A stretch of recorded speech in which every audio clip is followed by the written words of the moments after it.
This is just a sample of the audiobook. To get the complete audiobook, access the link posted in the first comment. Downtown East Side. Heavy, heavy stuff.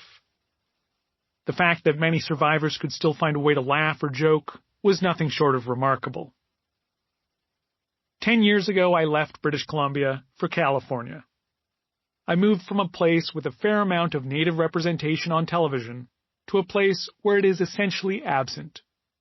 Even in Hollywood, where diversity is a mantra, Native Americans are seldom included. Even to me, a non-Native, this seemed preposterous. We Had a Little Real Estate Problem does not include every Native comedian working today, but a cross-section of comics representing a diverse range of styles and backgrounds. More than 50 people took part in this project, and I am grateful for their participation and trust. I've worked with Jessica H.L. Elm, MSW, Ph.D. of Johns Hopkins University, to lend an indigenous perspective to the manuscript. A citizen of the Oneida Nation and a descendant of the Stockbridge-Munsee Band of the Mohicans, Elm is also a huge fan of the late Charlie Hill, the revered Oneida comedian. To this day, Charlie Hill is the only Native American stand-up to have appeared on The Tonight Show.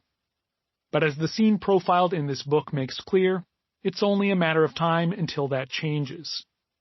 Hill performed on The Tonight Show starring Johnny Carson, Late Night with David Letterman, The Richard Pryor Show, and The Arsenio Hall Show.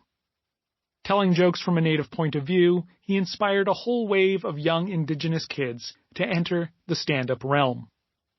The extent of Charlie Hill's influence is only now becoming clear. The many comedians in this book mention his name frequently. Charlie Hill is the perfect example of the enduring effect representation can have. It is for this reason we have chosen the title, We Had a Little Real Estate Problem. It is the punchline to Charlie Hill's most famous joke.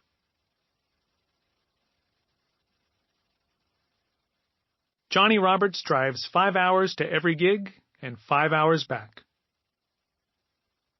For an Ojibwe social worker and part-time stand-up in the Red Lake Nation, getting to the closest open mic night requires an arduous 5-hour drive.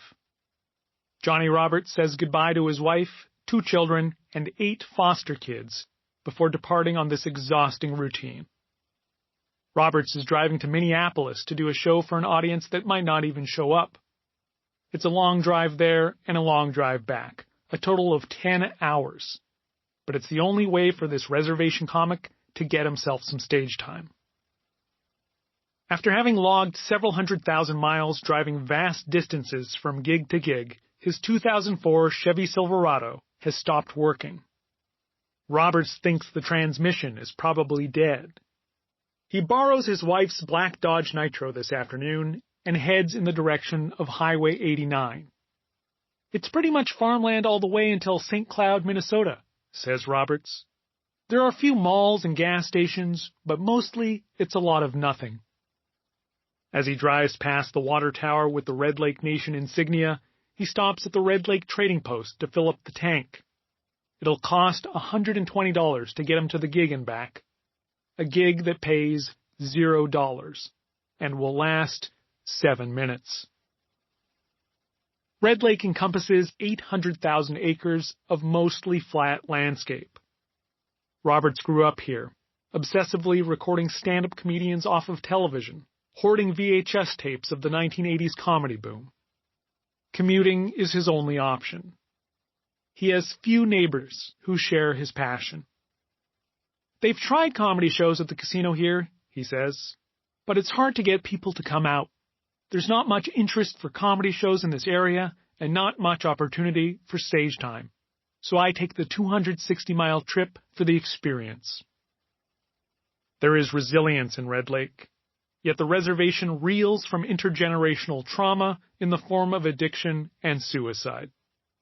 A survey by the Minnesota Department of Health and Education determined that 48% of high school girls have attempted to end their life, and 81% have considered it. In a community with fewer than 2,000 people, friends, neighbors, and family members are affected. In his capacity as a social worker, Roberts is only too familiar with the issues. As he heads toward the highway, he drives past a series of homemade billboards created by local